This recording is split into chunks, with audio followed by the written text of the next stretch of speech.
Istri Indra Bekti Aldila Jelita langsung menghapus unggahannya soal penggalangan dana untuk pengobatan sang suami.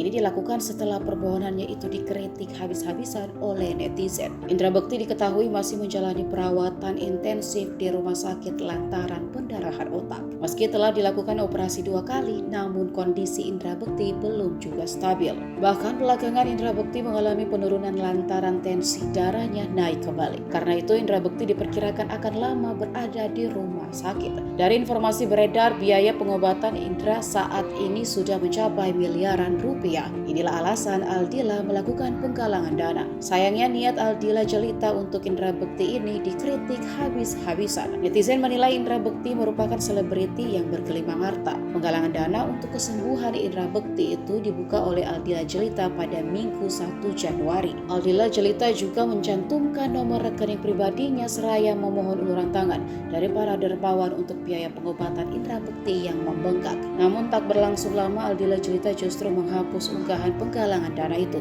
Ternyata keputusan istri Indra Bekti itu ramai dikritik pedas oleh warganet dan dianggap meminta-minta padahal berasal dari kalangan selebriti. Keluarga Indra Bekti dianggap masih mampu mengatasi biaya pengobatan itu tanpa harus menggalang dana dari publik. Para netizen ini bahkan membandingkan persoalan Indra Bekti dengan Denada yang sebelumnya harus menjual aset-asetnya demi kesembuhan sang anak yang mengalami leukemia.